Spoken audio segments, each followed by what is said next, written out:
es ingeniero de telecomunicaciones.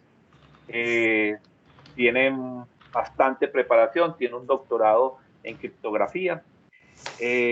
Lo conozco hace unos 10 años, Reinaldo me corregirá, desde que era coordinador de la especialización y la maestría en seguridad informática en la UPB. Me honra la amistad que tengo con él. Ha evolucionado bastante desde que tiene la amistad de abogados, entonces eso ayuda. Bueno, bienvenidos todos. Reinaldo, muchas gracias por aceptar nuestra invitación. Estamos todos ávidos de conocer las experiencias, no solamente de la parte dogmática o la parte teórica, sino la parte práctica, porque después de haber desempeñado cargos como CISO, en su labor de consultoría, pues atiende empresas de diferentes sectores económicos en este momento, apoyando en bancos, tanto en Centroamérica como en Estados Unidos. Entonces, bueno, ya Reinaldo nos contará muchas otras cosas. Bienvenido, Rey, y bueno, adelante. Buenas tardes. Como siempre, la pregunta que se hace en estos días de pandemia es si me oyen bien. Y si la pantalla sí, te oímos bien. Y si se ve la presentación. Sí, señor. Ok, estoy seguro que es la pregunta más común en todos estos días. Yes. Bueno, comenzamos. Aquí pues hay un pequeño resumen curricular, aunque ya Arián lo mencionó, así que voy a pasar muy rápido por él. Y vamos a meternos en el tema efectivamente del ransomware. Y la idea de la presentación es desmitificar algunas cosas. En el medio del camino voy a ir contando algunas anécdotas y van a ver incluso una captura de pantalla de hace un par de días de un cliente real sufriendo un ataque de ransomware a partir de un correo electrónico que le decía de normas para el COVID-19. Efectivamente, vamos a empezar por la definición. Ransomware es malware. Por cierto, alguien escribió por ahí hace un momento en el chat de que la solución era backup en la nube, o no sé si la solución, pero una alternativa era backup en la nube. Eso tiene otras implicaciones de privacidad y otras soluciones que, si quieren, luego podemos hablar con más detalles. Básicamente, lo que hace cualquier versión, o la mayoría de las versiones de ransomware, hay un ruido, no, debe haber algún micrófono por ahí abierto. Lo que hace la mayoría de las versiones de ransomware es cifrar el disco. En esto ha habido una evolución importante. En un tiempo el cifrado comenzó siendo un cifrado simétrico y eso tenía unas implicaciones. En este momento el cifrado es una combinación de simétrico y asimétrico. Ahora menciono las diferencias. Y eso tiene un impacto dramático. Además de eso, hay una buena cantidad de cepas. En este momento hay alrededor de 50, 60 cepas de malware activas. O sea, que están ocurriendo en este momento, que se están utilizando en este momento. Y en el histórico de lo que se llama ransomware hay cerca de 200. Pero que haya 50 cepas vivas de ransomware les da idea efectivamente de cuál es el problema, la magnitud del problema de esto. Hay algunas variaciones de esas que ni siquiera, que aunque se caen dentro de la familia o normalmente el usuario lo reconoce como ransomware porque encuentra pantallas como esta que se puede ver en la esquina o en la parte derecha de mi pantalla, en realidad ni siquiera cifran. Es decir, no hay un acto o hay un acto deliberado de que nunca te van a entregar información. Así que es un común acuerdo en casi todos los expertos en que si ya está en esta situación, pagar no es la solución. Normalmente, esas solicitudes de pago son trampas y por lo tanto En la práctica, pagar es perder dos veces. Antes de seguir, yo quiero, esta es una muy vieja lámina mía de los cursos de criptografía y tiene toda la intención de hacer sentir que el tamaño sí importa. En criptografía, los algoritmos criptográficos son públicos. Es más, cuando no existen algoritmos públicos, suelen ser vistos de manera sospechosa, porque se desea que efectivamente los algoritmos pasen el escrutinio público. Porque la seguridad del algoritmo no está en su secreto, sino en la cantidad de posibles candidatos a ser la clave. Así que por eso el tamaño se importa. O sea, antes del advenimiento, antes de Turing, realmente, es decir, antes de 1944 aproximadamente, efectivamente los algoritmos criptográficos tendían a ser secretos porque quien cargaba la clave, o realmente antes de la máquina Enigma, o sea, en 1933, por ahí, quienes cargaban la máquina, o quienes tenían que descifrar y cifrar era un humano, y por lo tanto el límite de operaciones estaba asociado al límite de la capacidad humana de realizar operaciones matemáticas. Con el advenimiento de las máquinas modernas, y a máquinas modernas estoy hablando de 1930 y tantos, la filosofía cambia. Y ahora el algoritmo puede ser público, puede ser conocido, pero la posible cantidad de claves candidatas para ser efectivamente la clave correcta es tal que en la práctica la probabilidad que usted la consiga en un tiempo perentoriamente aceptable es muy baja. Y ese es el secreto de la criptografía moderna. Los algoritmos deben ser sencillos, son públicos y la complicación está en cuántas claves realmente son posibles. Y si alguno de ustedes vio hay una película, no recuerdo cómo se llama, que cuenta la historia, hay miles de películas de esas, pero la última película que habla sobre la máquina Enigma y Turing, hay una mención importante a dos elementos ahí. El primero es que efectivamente la máquina de Turing, no estoy hablando del modelo computacional de Turing, sino la máquina para romper Enigma. Fíjense, en la película ellos conocían la máquina, tenían versiones de la máquina Enigma. El problema era que era tal la cantidad de combinaciones que no le era posible probarlas todas, a pesar de ser una máquina mecánica, imagínense en este momento, pero además, cuando lograban empezar a acercarse, cambiaban la clave. Así que la primera genialidad de Turing en ese momento es construyamos una máquina que pruebe combinaciones más rápido de lo que podemos hacer nosotros. Y inmediatamente, cuando la máquina la echan a andar la primera vez, la máquina falla. Y la máquina falla porque, aún siendo una máquina, la cantidad de posibles combinaciones excedía su capacidad. Y la segunda gran genialidad de Turing es darse cuenta de que no todas las claves eran igual de probables. Y por lo tanto no tenía ningún sentido probarlas todas. Pero aún así, el volumen era suficientemente grande. Y aquí esta es una imagen de cifrado simétrico, así que los números son mucho más chiquitos, pero para que tengamos una idea, si yo tuviera que recorrer 128 bits a razón de 1.000.000 de bits de combinaciones por segundo, por microsegundo, demoraría 5.4 por 10 a la 18 años. Eso es varias veces el tiempo del Big Bang para acá. Así que el secreto en esta historia, amigos, de nuevo es, en la práctica, un cifrado correcto es irrompible. Y ese es el primer precepto que uno tiene que llevarse en el área de criptografía.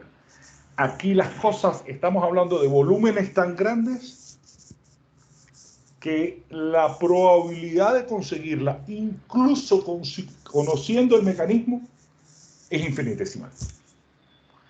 Y entonces esto se aplica a ransomware. Si esa es la historia de lo que está sucediendo, señor, no crea en los argumentos de que yo tengo un programa o yo tengo un primo que dice que tiene un amigo que efectivamente puede descifrar el ransomware. Eso no es cierto.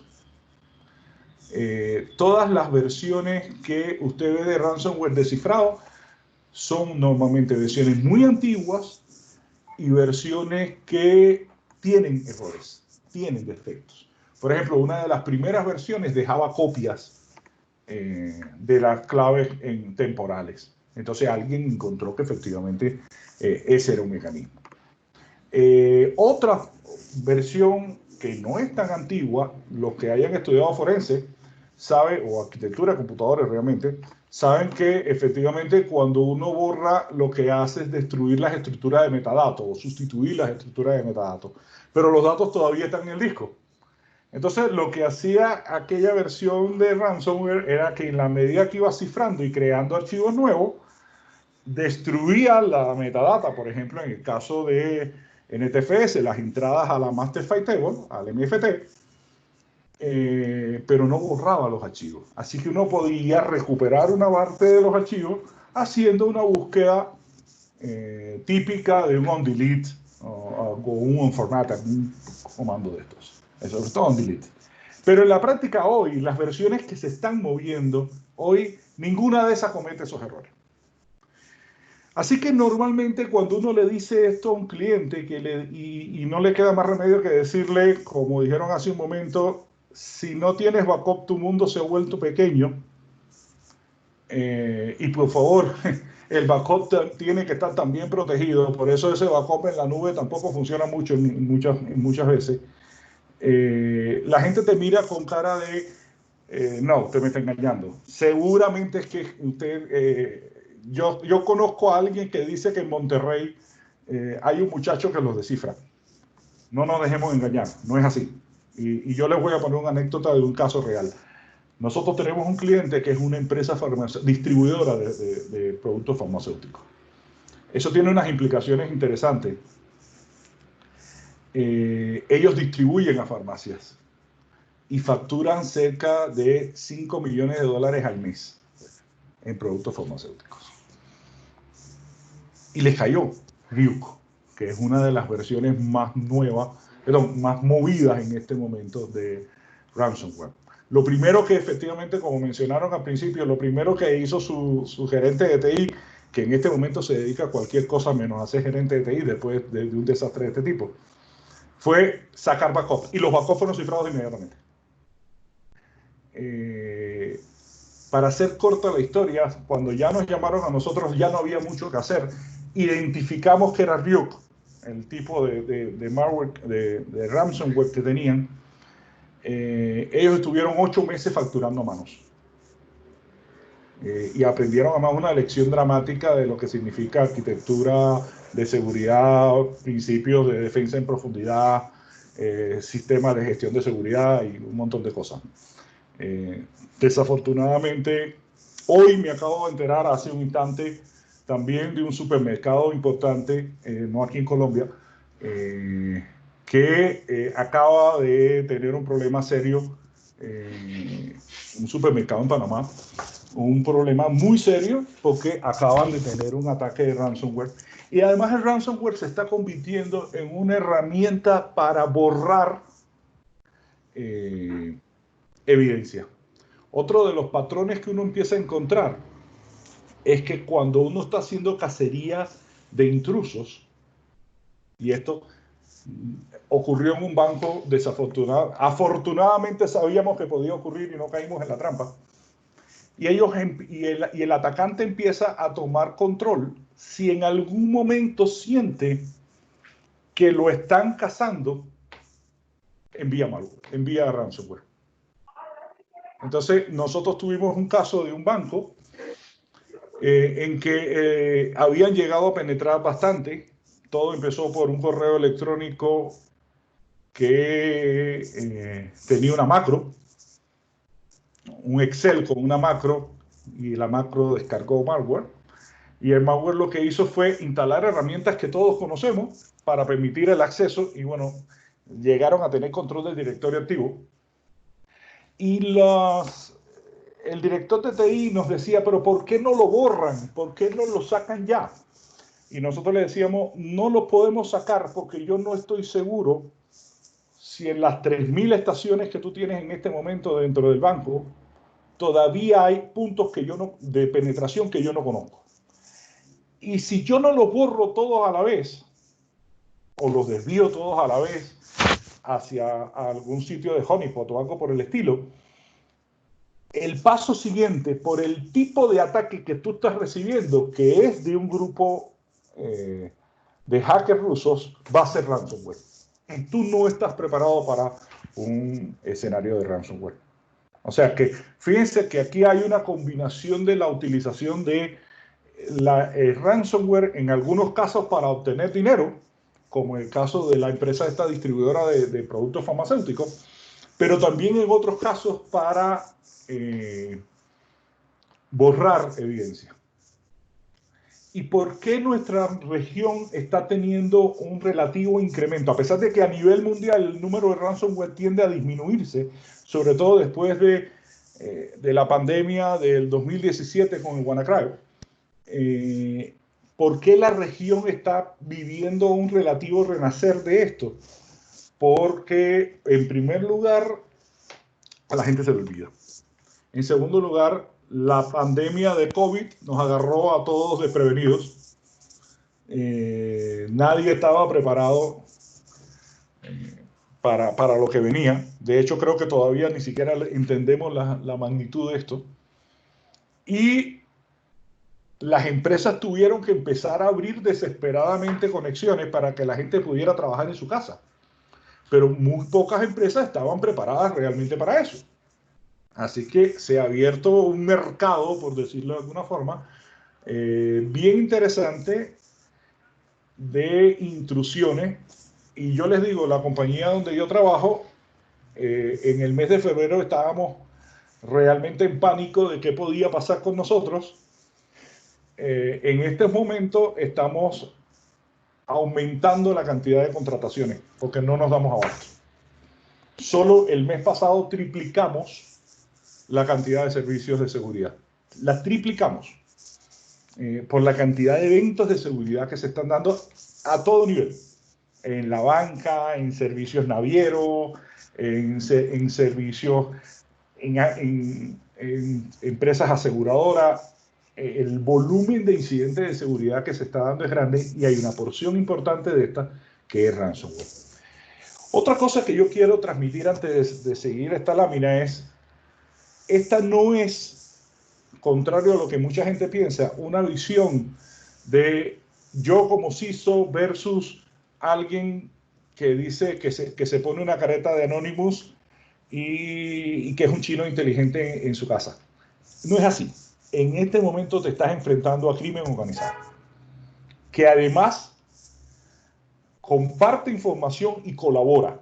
Otro de los patrones que nosotros vemos es que está entrando, tenemos un incidente con un cliente, está entrando un tipo de patrón de incidentes que te permite reconocer estos son estos de Vietnam o estos de Surcorea, de Norcorea o estos de Italia o estos de Argentina y Brasil, que son también, han crecido de manera dramática en la cantidad de grupos de este tipo. Y unos días después empiezas a ver que ellos mismos cierran los huecos que abrieron. Y unos días después empiezan nuevamente a abrirse, pero ahora te das cuenta que es otro grupo el que está entrando. Y lo que ha pasado aquí es que se compartieron información entre ellos. En este momento se considera que en el mundo hay unos 30, 40 grupos bien constituidos y colaborativos de atacantes. Bueno, y con esto que acabo de decir, que el cifrado moderno es irrompible, incluso muchachos utilizan técnicas modernas de cifrado, o sea, no estoy hablando de RCA y el GAMAL, estoy hablando de criptografía de curvas elípticas para cifrar tu teléfono.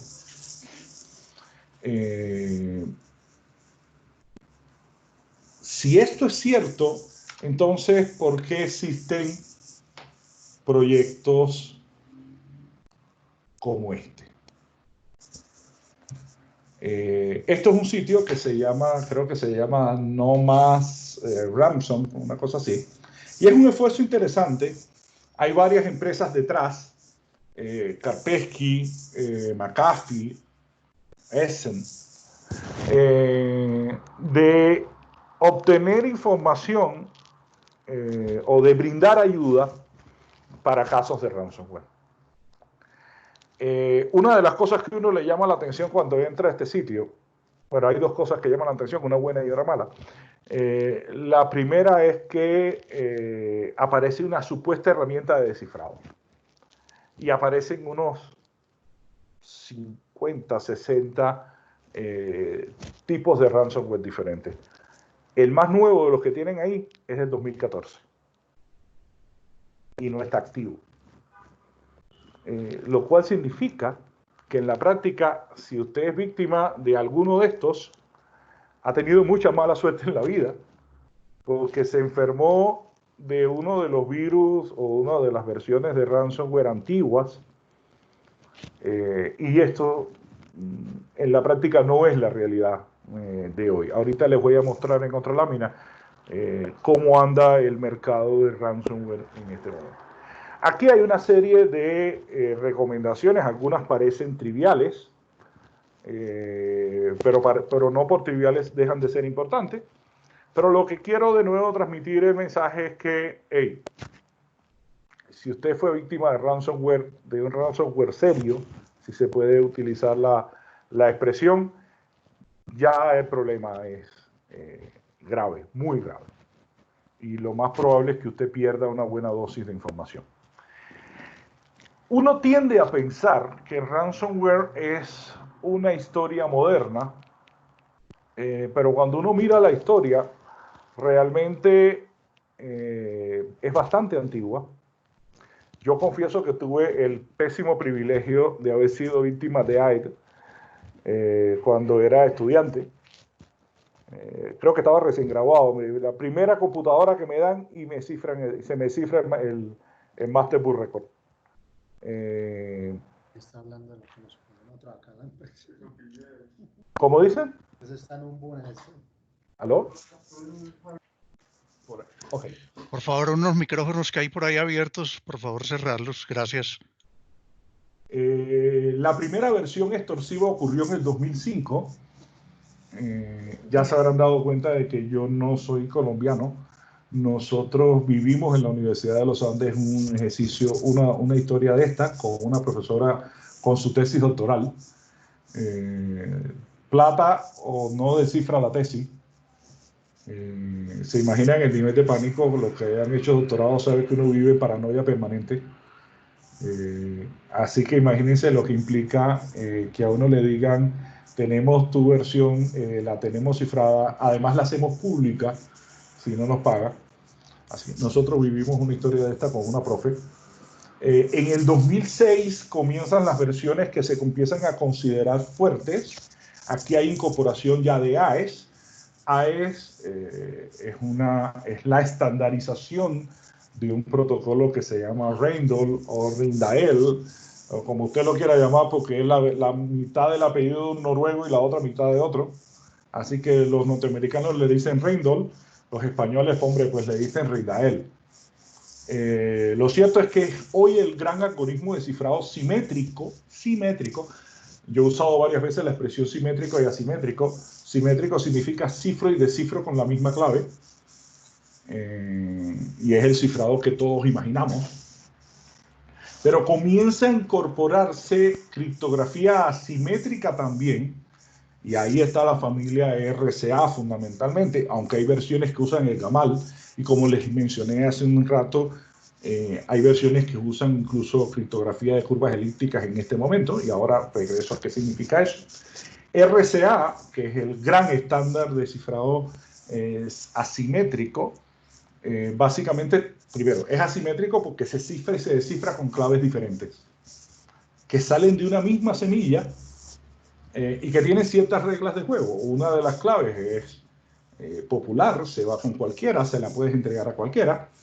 La otra no puede salir de ti, es absolutamente privada. Hay ciertas reglas adicionales, desde una no se puede obtener la otra, y si cifras con una solo puedes descifrar con la otra, y si logras descifrar bien con una es condición suficiente para decir que se cifró con la otra, o al revés, en cualquiera de las combinaciones. RSA, como les dije, no es el único, está basado en un principio súper elemental. Todos nosotros sabemos multiplicar dos números. Multiplicar dos números, por muy grande que sea, es una operación muy sencilla. Factorizar el producto de esos dos números, si esos dos números fueron grandes, lejanos y primos, y por supuesto ninguno de ellos uno, se vuelve una operación tan compleja que el mejor algoritmo conocido tiende a correr en tiempos exponenciales. El mejor algoritmo conocido para romperlo corre en tiempos subexponenciales, es decir, una curva un poquito más suave que una exponencial, de crecimiento un poquito más lento, pero en la práctica igualmente de imposible desde el punto de vista real. En este momento RSA usa claves de 4096. Si ustedes recuerdan la tabla que yo les hice hace un rato, que les enseñé hace un rato, 4096 ni siquiera está descrito en esa tabla. Ya les digo, el mejor algoritmo conocido hoy para romper la factorización del producto de dos números primos grandes y lejanos corre en tiempos subexponenciales. Y hoy se considera una clave segura entre 2048 y 4096. Hay otra familia que se llama el GAMAL, también de algoritmos asimétricos, y que también está dentro de las representantes de ransomware. El GAMAL tiene otro subterfugio o otra razón matemática. Todos nosotros sabemos exponenciar por decir cualquier cosa, podría ser cualquier base, lo que usted quiera, es relativamente fácil de resolver. Sin embargo, la operación contraria, es decir, un logaritmo discreto, también es una operación que corre en tiempos subexponenciales. El mejor algoritmo conocido corre en tiempos subexponenciales. ¿Qué significa eso? Que si yo le doy a usted alfa a la A, el resultado de alfa a la A, incluso usted conociendo alfa, si A es suficientemente grande, usted no lo puede resolver.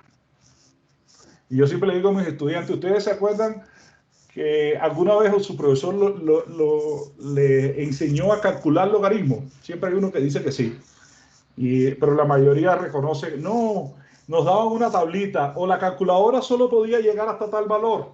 Bueno, no es que la calculadora era mala, ni que su profesor de matemática era malo. Lo que pasa es que efectivamente resolver logaritmos discretos es una operación que se considera de una sola vía. Es decir, es muy fácil exponenciar, dramáticamente difícil regresarse. Toda nuestra criptografía, toda nuestra seguridad moderna está basada en esos dos principios que acabo de decir. Si usted multiplica dos números y obtiene un producto de ellos dos, si esos dos números fueron primos grandes y lejanos, usted no puede factorizar. Y si usted ejecuta una operación de exponenciación, no se puede regresar al exponente. Cada vez que usted escribe HTTPS, lo puede hacer gracias a esas dos simples operaciones. Por poner un ejemplo, cualquier protocolo que pase por SSL o la caja SSL, que hoy lo que contiene es un protocolo que se llama TLS.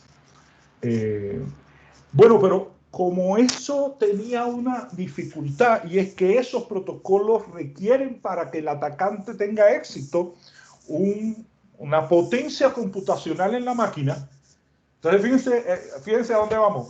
El atacante, para tener éxito, necesitaba que su máquina fuera poderosa, porque si no, su máquina se trababa, por decirlo de alguna forma, haciendo las operaciones descifradas. Así que había que agradecerle a quienes compraban máquinas más potentes, porque le hacían mejor la vida al atacante. Y entonces, claro, empezó a haber un problema. ¿Qué hago con los dispositivos móviles? Acá se volvía un problema, efectivamente, utilizar esta criptografía clásica, RSA, el GAMAL. Pero empieza a surgir un tipo de criptografía. Cuando digo empieza a surgir, es 1984 realmente. que en criptografía es algo muy moderno, empieza a surgir una línea de desarrollo criptográfico diferente que se llama criptografía de curvas elípticas. La criptografía de curvas elípticas puede tener toda la complejidad en matemática que usted desee, así que no me voy a parar mucho en ella. Es casi la mitad de un curso de criptografía de posgrado, pero tiene un argumento interesantísimo. Usted logra los mismos niveles de fortaleza criptográfica, pero con claves más pequeñas. Así que si hace un momento yo le decía que en RSA hoy se considera seguro una clave de 4096, ahora, usando curvas elípticas, donde ninguno de los algoritmos de búsqueda exhaustiva que mencioné al principio funcionan, usted puede reducir la clave a tamaños de 256 hasta 512. Entonces miren la implicación que tiene eso. Eso significa que ahora yo uso curvas elípticas para cifrar el teléfono. Y eso le abre el camino a ransomware en dispositivos móviles. Dispositivos que tienen poco poder de cómputo y ahora empieza a sonar Internet de las cosas por ahí y redes de dispositivos en que hay poca capacidad computacional, pero la criptografía me resolvió el problema sustituyendo estos algoritmos que son más pesados por algoritmos mucho más ligeros como las curvas elípticas. Por ejemplo, para cifrar. Además, miren otra cosa interesante. Cuando uno descifra con curvas elípticas, el sistema es tan lento como si descifra con RSA. Pero cuando cifra, es aproximadamente un orden de magnitud más rápido. Eso depende de la familia de curvas que use, pero como generalidad, así rápido y de noche, podemos decir un orden de magnitud más rápido. Al atacante no le interesa descifrar. Al atacante de ransomware le interesa cifrar y que su cifrado sea expedito y sea rápido. Por lo tanto, las curvas elípticas son maravillosas para él. Y está surgiendo en este momento, muchachos, una tendencia de algo que ya es muy conocido antes, pero que se está empezando a implementar, o que están empezando a aparecer semillas de ese tipo, que es la utilización de algo que se llama virus polimórficos. Es decir, malware que se cifra a sí mismo de manera que tus buscadores de expresiones regulares, que son básicamente lo que hace hoy como principio básico cualquier antivirus, no lo reconoce. Y eso es algo muy, muy conocido. Quienes hayan visto Matrix, yo siempre hago la pregunta en clase, ¿quiénes vieron Matrix? Todo el mundo levanta la mano. Después pregunto, ¿quiénes entendieron Matrix? Y ahí quedan dos manos. Pero si ustedes recuerdan, Smith se cifraba a sí mismo porque él era un virus polimórfico.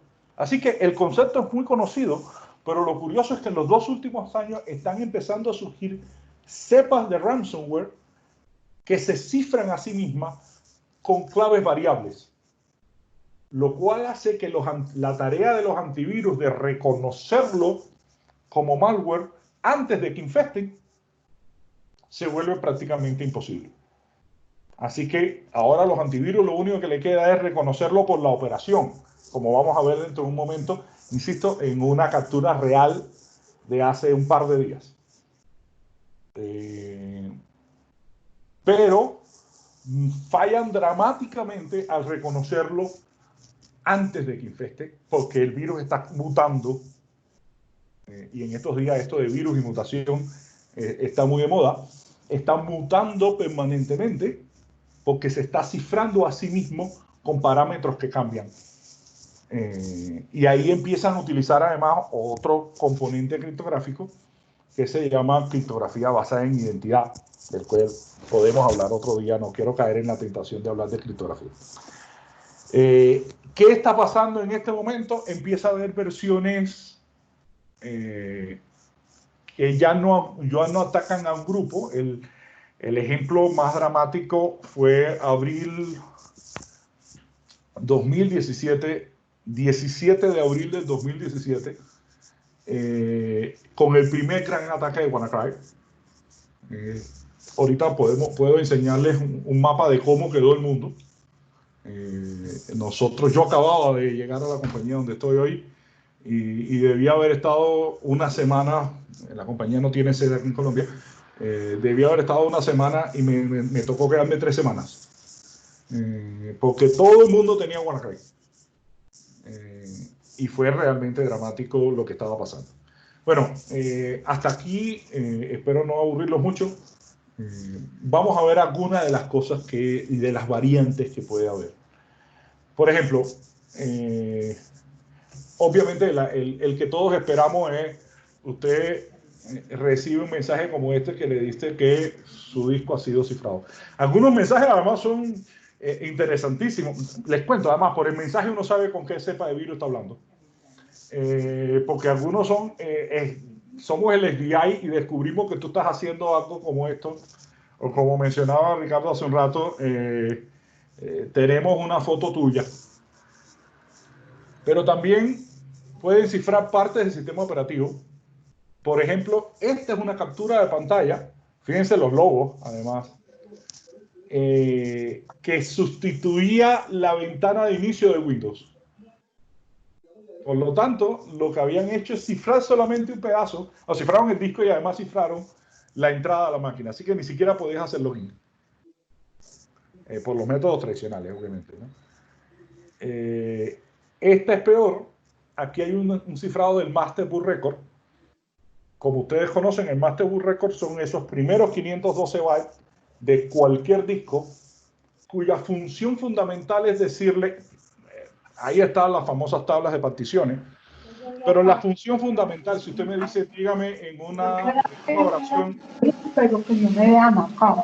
tenemos algún micrófono por ahí abierto. Si usted me dice en este momento, dígame una oración que hace Master Boot Record, yo le voy a decir dónde están las particiones.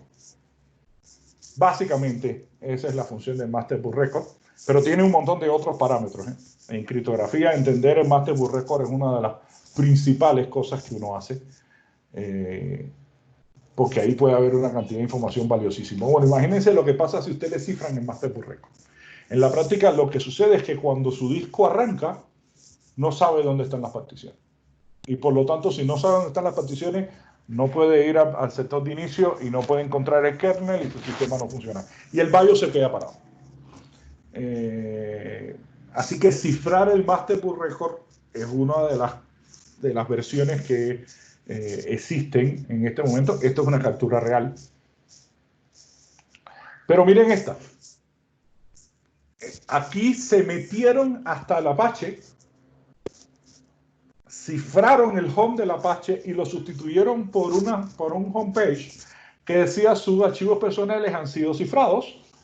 Sus scripts, documentos, fotos, base de datos y otras cosas están cifradas con AE256 y ha sido además con una clave que ha sido generada solo para tu sitio. Es decir, olvídate, compadre, aquí no hay nada que hacer. Pero fíjense hasta dónde llegaron. Aquí hay una combinación adicional, porque aquí entraron hasta un servidor. Y bueno, como les dije, dispositivos móviles. Esto es una captura de un Android cifrado con curvas elípticas, como les mencioné hace un rato. Así que en este momento la historia parece ser que aquellos que se dedican a desarrollar la tecnología y la criptografía abrieron una caja de Pandora interesante. Cuando me estaba preparando para esta charla, encontré un reporte de un iWatch cifrado, perdón, de un reloj de Samsung cifrado, de un smartwatch cifrado. Pero el reporte parecía un poco sospechoso, así que no quise ponerlo porque no estaba convencido de los datos que decían. Pero bueno, menciono que alguien lo estaba diciendo. Bueno, pero muchos de ustedes pueden estar pensando en este momento, ok, eso le pasa a Bancolombia, eso le pasa a Citibank, eso pasa en el primer mundo, pero no me pasa a mí. Bueno, vamos a ver cómo anda Latinoamérica en esto. Estos son los datos del año pasado. Miren, el malware bajó. Mundialmente el malware bajó, como les decía. Pero miren qué pasó con América Latina. Fíjense, América Latina es prácticamente el único subcontinente que está solo en esta distribución. Aquí Norteamérica incluye Estados Unidos, Canadá, México. Aquí no está incluido México. Europa está incluyendo África y está incluyendo Oriente Medio. Aquí se está incluyendo toda la región Indo-Pacífica. Por lo tanto, Latinoamérica es la única región prácticamente sola. Y miren, el pedazo de la torta es cerca del 15%. ¿Por qué está ocurriendo eso? Bueno, está ocurriendo porque la región es una región fácil.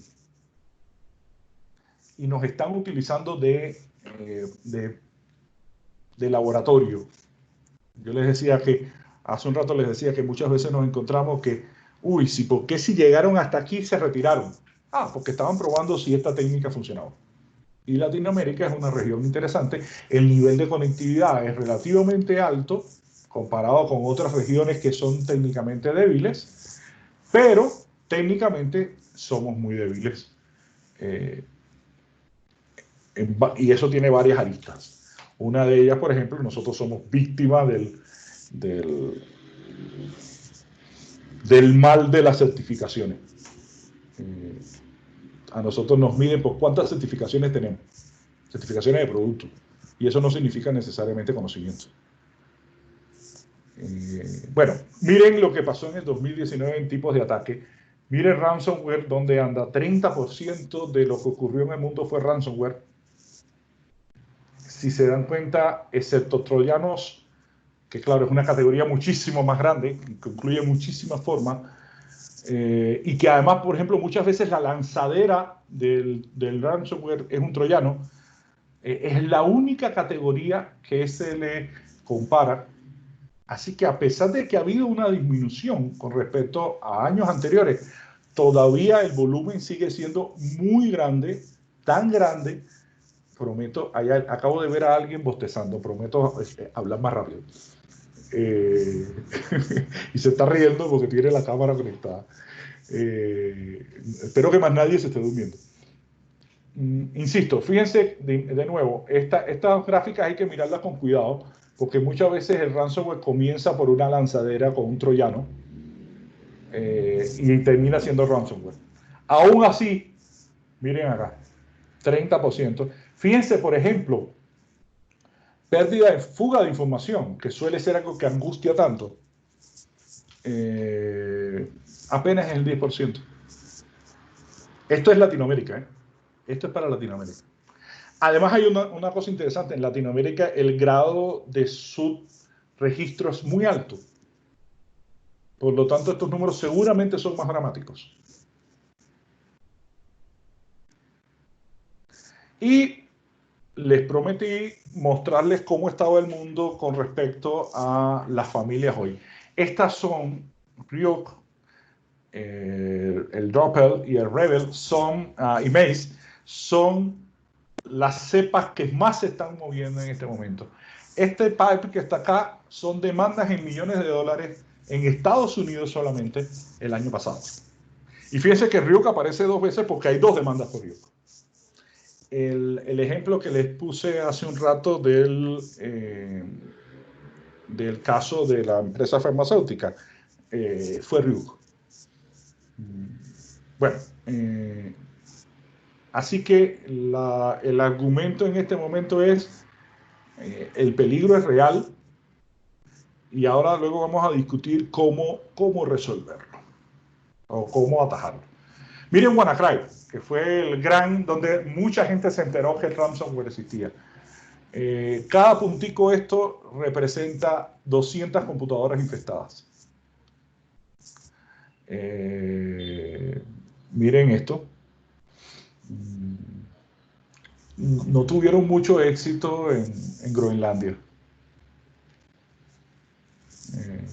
Bueno, y aquí en Cuba, pero obviamente por razones obvias. No voy a mencionar habiendo yo nacido en Cuba.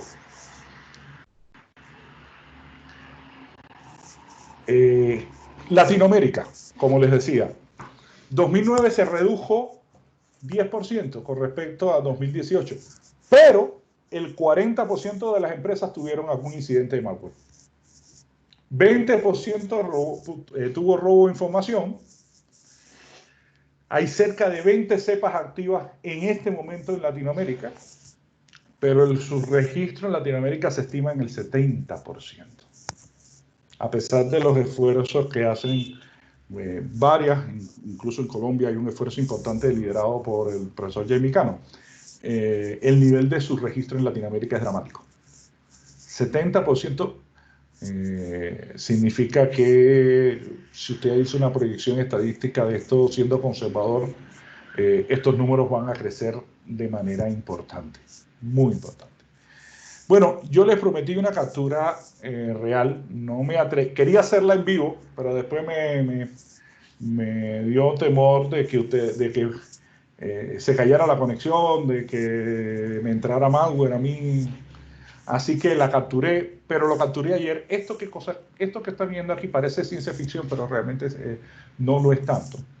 Esto es un registro, de hecho por ahí por el fondo se ve mi foto, en uno de los bordes, esto más o menos por acá. Esto es un registro de un sistema, de lo que se llama un SOC, un Security Operations Center, que es una de mis funciones, dirigir un proceso de SOC. Es una de mis funciones actuales. Y esto esto es una captura real de un cliente que comenzó por la alerta, llega porque, ustedes ven mi ratón, ¿verdad? ¿Se ve mi ratón? ¿El mouse mío? Sí, lo vemos. Si ustedes miran en la parte inferior, aquí lo que dice es que este hombre usó Word y leyó un archivo que se llamaba COVID-19 testform.doc. Hasta ahí no parece nada raro. Pero resulta que este señor abrió una macro y ahí empieza el problema. La macro es esta, es un .bat, perdonen ahí la captura. Y esa macro, no quería aburrirlos, así que puse una sola lámina. Pero esa macro empezó a abrir conexiones hacia el exterior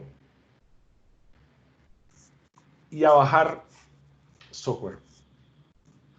Así que este es un caso típico, y el software que bajó, por cierto, era ransomware, por eso lo traje.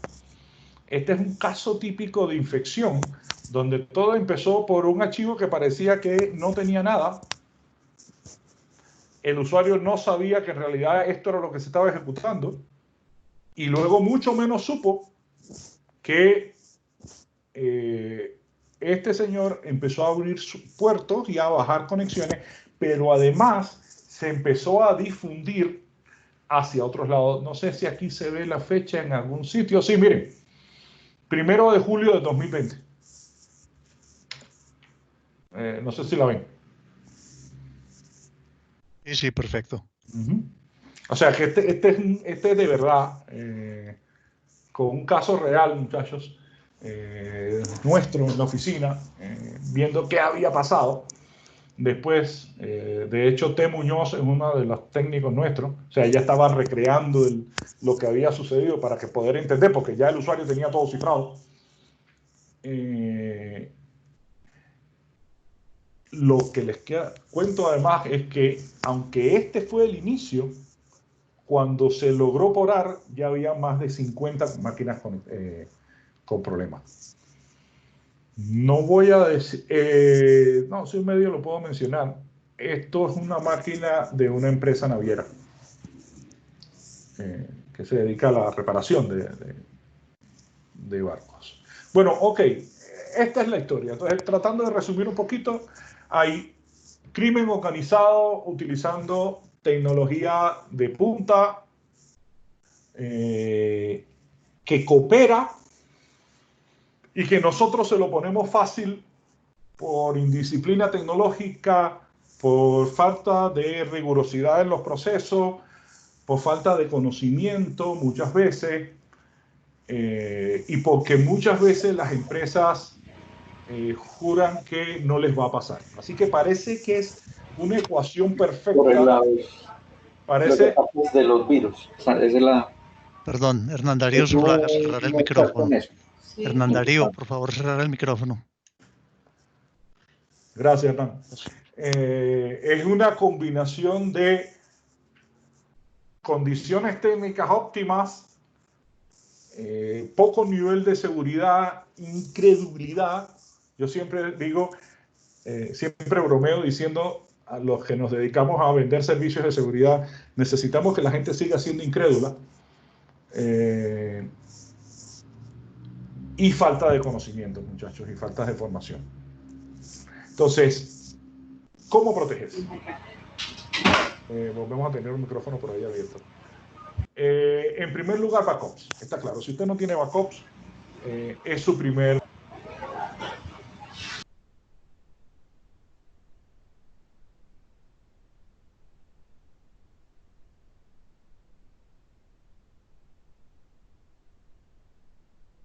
Reinaldo, cerraste tu micrófono. Se cortó.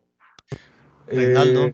No me cerré yo. Me acaban de decir que alguien me silenció. Ah, bueno. Sigamos, por favor. Bueno, ¿por dónde nos quedamos? Ibas en insistir en los backups. Estaba diciendo, backup es condición sine qua non. Eso sí, si la máquina está afectada y usted pone backup, inmediatamente su backup también, ¿no? La segunda es mantener actualizados sus servicios. Y esa está muy a la mano de la tercera, deshabilitar servicios obsoletos. Miren, la avalancha de WannaCry que mencioné en 2017 se dio porque la mayoría de las máquinas tenían el servicio SMB versión 1 activo. Nosotros, como parte de los servicios de monitoreo de seguridad que hacemos, monitoreamos permanentemente a empresas que ya tienen el nivel de seguridad como para querer ser monitoreadas. Es decir, no son empresas que están comenzando en el campo. Y la media de desactualizaciones está en 6 u 8 meses. Eso es mucho para este momento. Eso es en Windows. En Linux y Unix la media de desactualización está en 1 año. Porque bajo el precepto de que a veces es más difícil, o que creen que es más difícil, que no hay nadie en la empresa que quiere meterle la mano al Linux, o esa falacia de que es que en Linux no hay malware. Les cuento que por lo menos 4 de las cepas activas en este momento son para Linux. Los niveles de actualización son dramáticos. Parece mentira que la avalancha del 2017 hubiese sido de SMB versión 1, que tenía registros del 2004 para ser desactivado. Entonces, como les digo, uno de los problemas fundamentales es la desactualización de los productos. Y por supuesto tiene que tener monitoreo serio. Si usted se tiene que enterar lo que está pasando. Yo les conté el ejemplo de una empresa bancaria que le llegaron a su directorio activo y que por supuesto después entonces como política y grupo le mandaron una actualización bellísima llena de malware. Esa gente pasaron por lo menos por 15 máquinas antes de llegar al directorio activo, de tomarse el directorio activo. Pero no tenían ningún sistema de monitoreo, así que nadie se enteró dentro del banco que eso estaba ocurriendo. ¿Y por qué le digo que esto es un trabajo largo y que no es sencillo?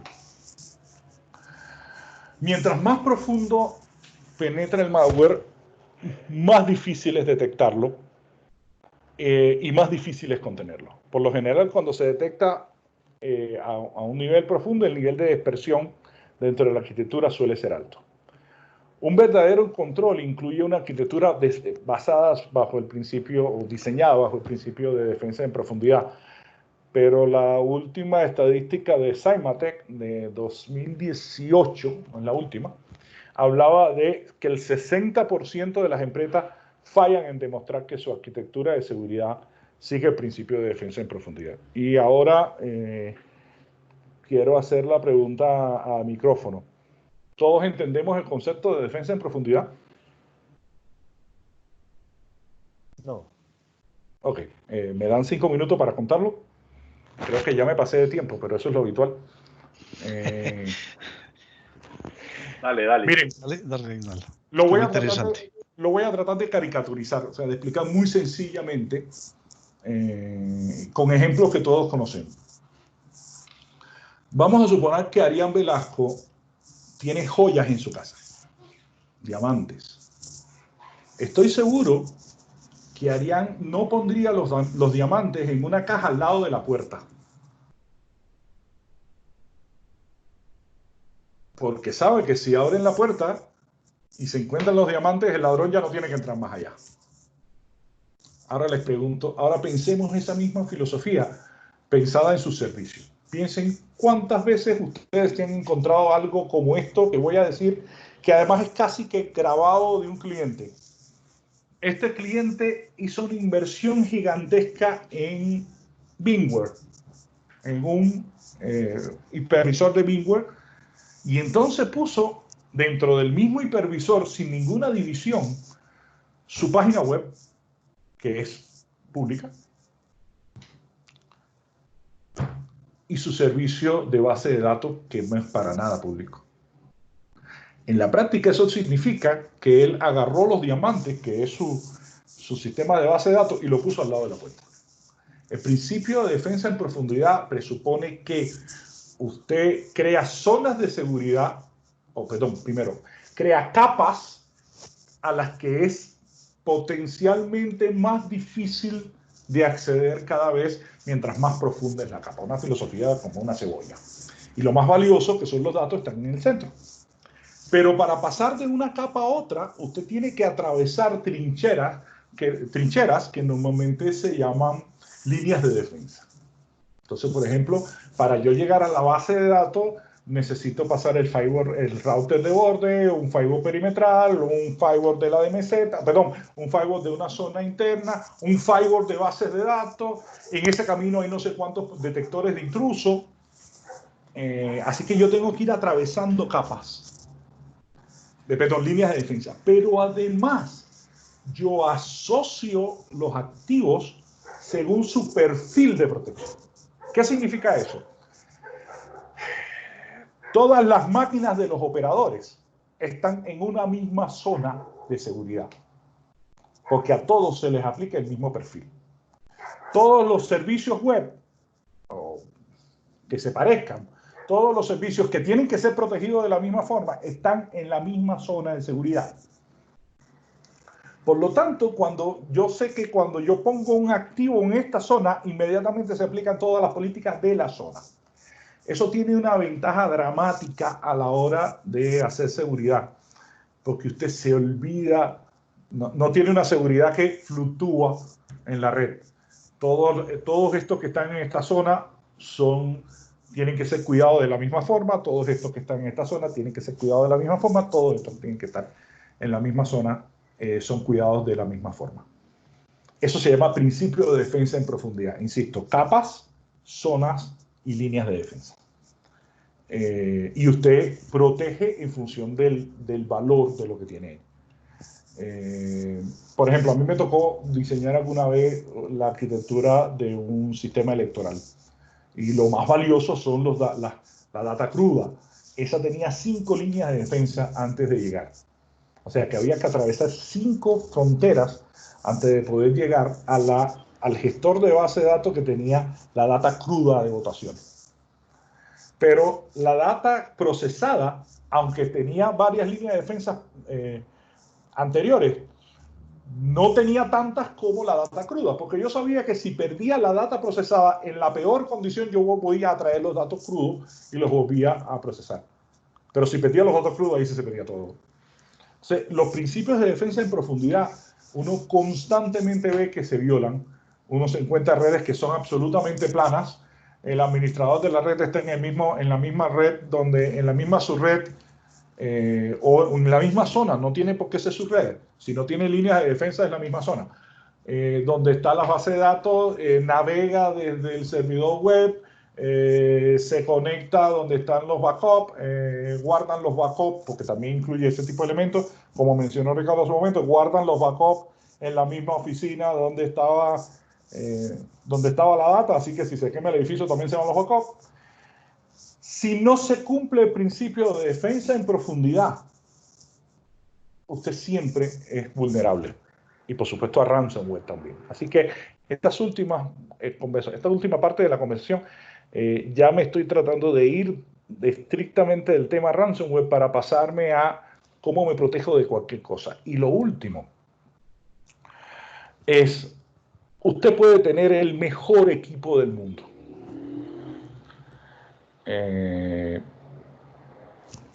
A mí me tocó una vez llegar de paracaídas de director de tecnología a un sitio donde acababa de ocurrir un evento de seguridad muy fuerte. Y por mala suerte en mi vida, sacaron a jefe de seguridad, a jefe de tecnología, y termino siendo yo el nuevo jefe de tecnología. Y cuando llego me encuentro un firewall Palo Alto gigantesco, el más caro, no me acuerdo de qué familia era en ese momento, creo que 4.000 o 5.000. No me acuerdo honestamente, puedo estar mintiendo. En una caja, de paso, porque ellos lo habían comprado para resolver los incidentes de seguridad. Aquí habían varias cosas interesantes. En primer lugar, el fraude había sido interno, así que un firewall no iba a hacer mucho. Pero en segundo lugar, agarraron las políticas del firewall antiguo y se las pasaron ahí. Entonces, si usted lo mira desde un punto de vista absolutamente abstracto, usted puede decir, pero redujimos el riesgo porque compramos un control nuevo y muy moderno, pero tenía una política que decía permite todo de todos lados. Así que en la práctica, el riesgo realmente no solo no había disminuido, sino que posiblemente había aumentado porque ahora había un dispositivo adicional.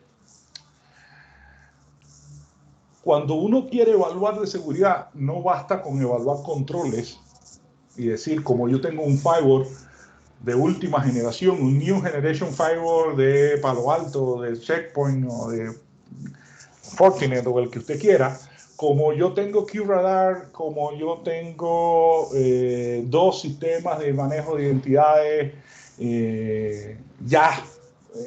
estoy seguro, porque si todas esas cosas están mal operadas, en la práctica su riesgo residual no cambió y posiblemente aumentó. ¿Cómo usted evalúa eso? Teniendo sistemas de gestión de seguridad de la información. Y esa posiblemente sea otra charla, quizás otra vez. Si usted no mide cómo opera, usted gasta en CAPEX y no sigue siendo, y no es más seguro. Así que ese es una parte importante de esta historia. Y el discurso final es, las cosas no tienen soluciones expeditas. Son sistemas, están relacionados, requieren la combinación de muchos esfuerzos y de muchas acciones diferentes para poder uno decir estoy un poco más tranquilo. Bueno, pido disculpas que me pasé, muchísimas gracias y ahora sí me pueden silenciar. Bueno, muchas gracias, Rey, muy clara como siempre y con muchos aportes. Abrimos un breve espacio de preguntas, si existen. No sé, lo pueden escribir o pueden habilitar el micrófono y formular la pregunta.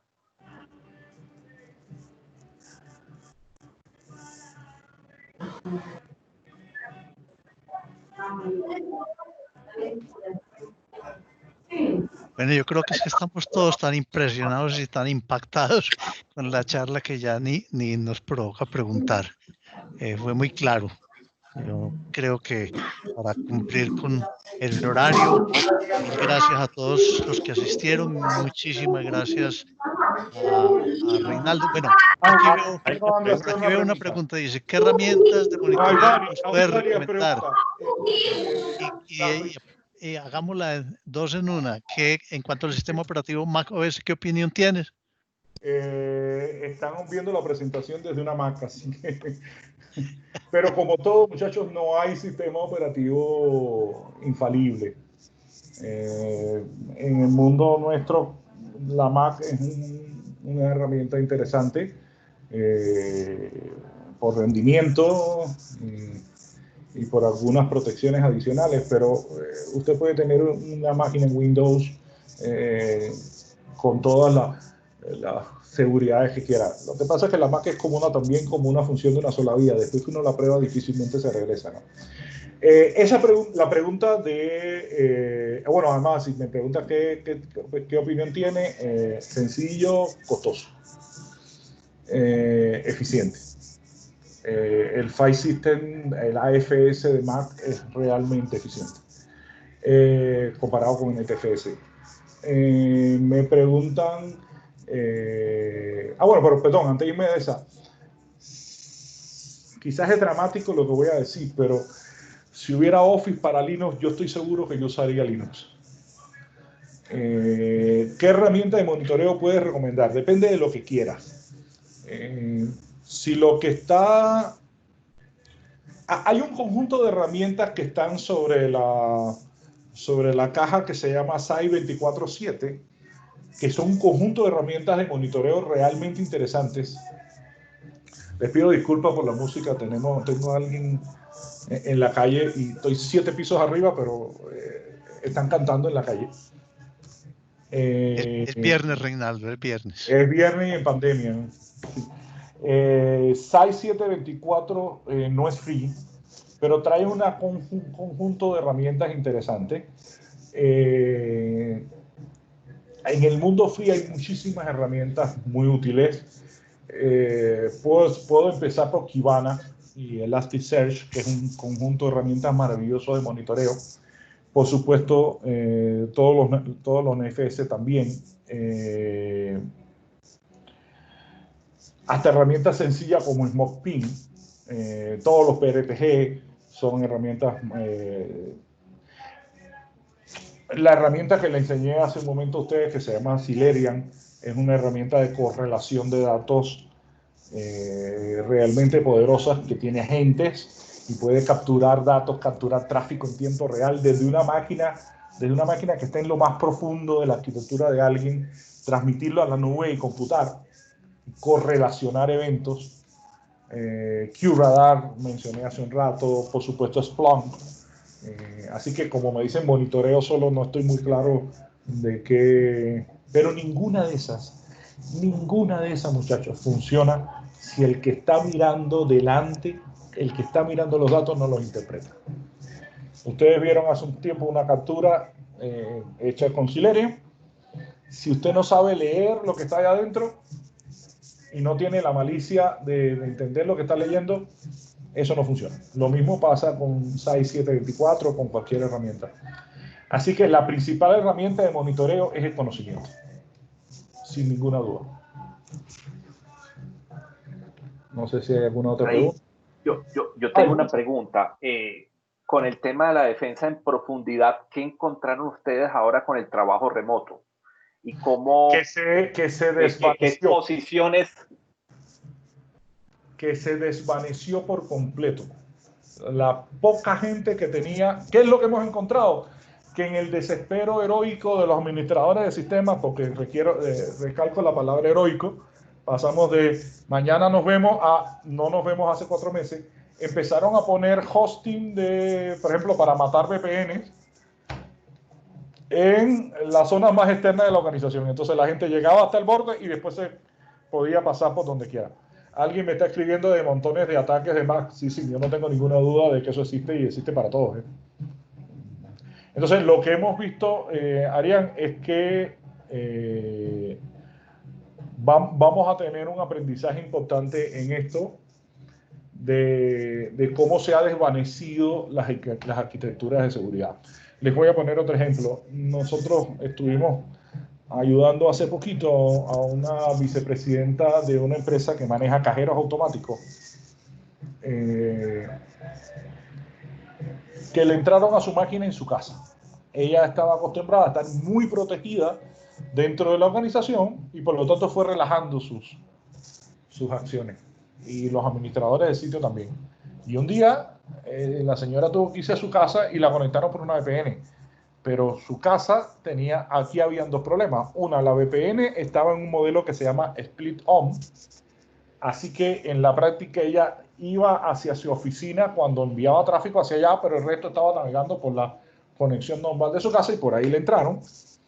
Pero además dejó de poder hacer actualizaciones porque las actualizaciones se hacían desde dentro de la red y ahora ya no estaba en la red. Y no le habilitaron el servicio para que pasara a través de la VPN.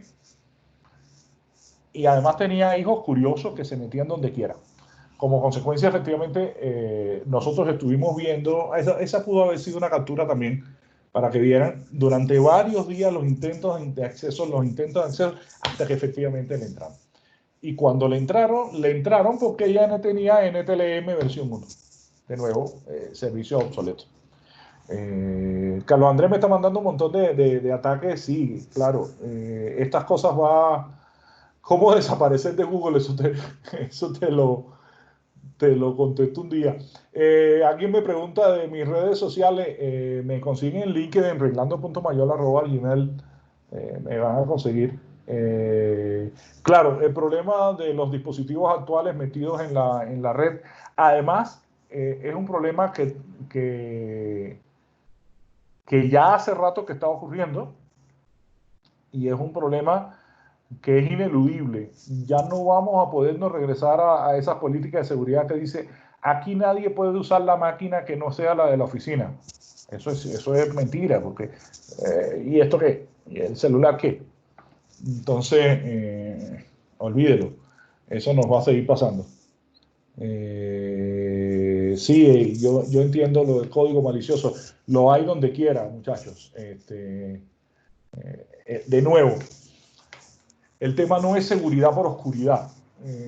Usted sabe que las cosas son inseguras y usted lo que toma es determinadas precauciones. En la medida que usted se cuide más, esto es como con las relaciones humanas, como con el COVID-19, usted reduce la probabilidad. Usted lo decía Lombrosio, que es uno de los padres de la criminología moderna, a usted lo victimizan en función de sus hábitos. Y él lo hablaba en el siglo XIX. Y en el siglo XXI es exactamente lo mismo. Bueno, yo no sé si en el siglo XIX o principio del XX, pero en el siglo XXI es exactamente lo mismo. A usted lo victimizan en función de sus hábitos. Si usted navega sin cuidado, si usted se mete donde quiera que dice clic, si usted deja su tarjeta de crédito en el sitio donde venden comida para perritos, si usted sigue toda cadena que pueda haber, le da clic a todo mensaje que dice ahora sí, el COVID es culpa de Uribe, si usted pone como password agroingreso seguro, su probabilidad de enfermarse es inmensa. De nuevo, a usted siempre es victimizado en función de sus hábitos. No hay ningún sistema infalible, eso no hay ninguna opción. Bueno, creo que esas son todas las preguntas. No he probado KDP, no te puedo decir, M. Franco, no te puedo decir porque no lo he probado. ¿Esto se presenta con iguales consecuencias de los smartphones? Sí, absolutamente, lo que te estaba mencionando. Claro, la cantidad de información que hay en el smartphone puede ser menor y por lo tanto el impacto se reduce. Pero está ocurriendo, por eso les hablé de curvas elípticas y de hiperelípticas incluso en este momento. Alguien dice que es mejor apagar la internet de la oficina. No, pero eso no lo puedes hacer. Entonces no tienes opción. Muchísimas gracias. Muchas gracias, Reinaldo.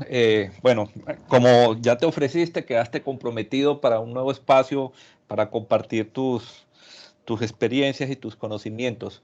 Muchas gracias a todos ustedes. No sé, Ricardo, alguna reflexión, avisos parroquiales usuales al final de nuestras tertulias. Bueno, no, avisos parroquiales, a ver si todavía tengo